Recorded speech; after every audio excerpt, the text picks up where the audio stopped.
అది తప్పుతో పట్టిస్తాం అధ్యక్ష. ఎక్కడికైనా సరే ప్రాక్టికల్గా ఏదైనా ఒక 10,000 మందికి 5,000 మందికి 67,27,000 మందిలో తప్పు జరిగితే మా దృష్టికి తీసుకురండి. ఆఖరికి ప్రభుత్వం ఎవరికైనా సరే అర్హత ఉండి తల్లికి 100 రాకపోతే మీరు అప్పీల్ చేయండి, మీరు సచివాలయంలో అప్పీల్ చేయండి.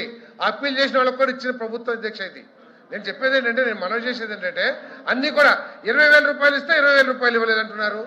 ఏది అధ్యక్ష? అన్నదాత సుఖీభావ ఇచ్చాం అధ్యక్ష. మీరు 14,000 ఇస్తే మీరు 15,000 ఇస్తానని చెప్పేసి 7,000 ఇచ్చి చేతులు ఎత్తేశారు.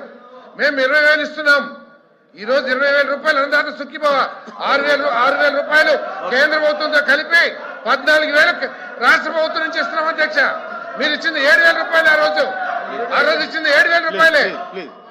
ఆఖరి 1,627 కోట్ల రూపాయలు ఈ రాష్ట్ర రైతులకు ఎగ్గొడితే దాన్ని ఇచ్చింది కూడా ఈ ప్రభుత్వం అధ్యక్ష. 6 నెలల వరకు కూడా రైతులకి బియ్యం డబ్బులు ఇవ్వకపోతే 24 గంటల్లో ఇస్తున్న ప్రభుత్వం ఈ ప్రభుత్వం అధ్యక్ష. 24 గంటల్లో షేమ్ మీరు పడాలా, సిగ్గు మీరు పడాలా.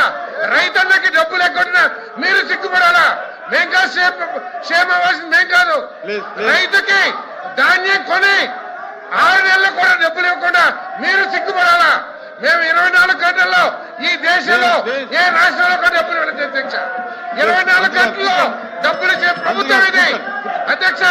బాపట్లలో 50,000 టన్నులు కొంటే మా మంత్రి గారు దాదాపు 1,00,000 టన్నులు కొన్నారు. జిల్లా వైజ్ వర్తిస్తాం మేము. మంత్రి గారు కూర్చోండి. చంద్రశేఖర్ రెడ్డి గారు సార్ ప్లీజ్ కూర్చోండి.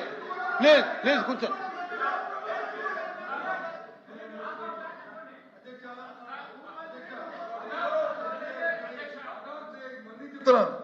మంత్రి గారికి మళ్ళీ చెప్తున్నాను, దయచేసి మీరు మంత్రులు, మీరు ప్రభుత్వం ఉన్నారు. నేను చెప్పిన మాట అవాస్తవమైతే, సత్యదూరం అయితే సభా సాక్షిగా నేను చెప్పడానికి తయారుగా ఉన్నాను అని చెప్తున్నప్పుడు తల్లికి వందనం 15,000 రూపాయలు 13,000 రూపాయలు నేరుగా తల్లికి అకౌంట్కి వేస్తాము. మీ దృష్టికి ఏదైనా 6,000 7,000 వస్తే 6,000 7,000 పడిందంటే ఆ లిస్ట్ మాకు ఇవ్వండి. తప్పకుండా కూర్చోండి. సమంత కూర్చోండి. సార్ మంత్రి గారు కూర్చోండి. అందరూ కూర్చోండి.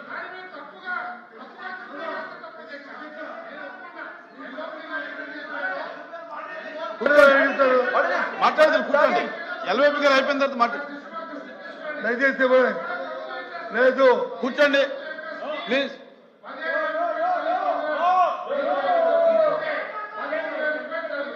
నేను మళ్ళీ చెప్తున్నాను, కొంతమందికి ఏదైనా తప్పిదం జరిగి ఉంటే మీరు మా దృష్టికి తీసుకురండి. అంతేగాని స్కీమ్ తప్పు పడితే మాత్రం కుదరదని చెప్పేసి మనం చేస్తాను. ఎల్వైపీ గారు అధ్యక్ష, పెద్దల సభ, గౌరవమైన సభ. నాకు భగవంతుడు వినండి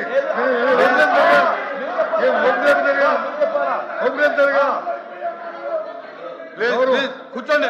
నాకు ఎల్వైపీ గారు మెంబర్స్ కూర్చోండి. మా పక్షానికి మెంబర్స్ కూర్చోవాలి. గౌరవించిన సభ.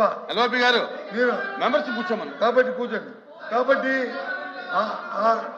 ఆ అధికారంతోనే, ఆ ఇచ్చిన ఆ ప్రివిలేజ్తోనే ఈ సభలో నేను మాట్లాడతాను. అధ్యక్ష, మళ్ళీ చెప్తున్నాను, నేను సభను తప్పుతో పట్టించినట్టు అన్ని కానీ మీరు రుజువు చేస్తే నేను దానికి విచ్చుడయ్యి ఎప్పటి చెప్తానని మాట చెప్పాను. దయచేసి గుర్తుంచుకోండి.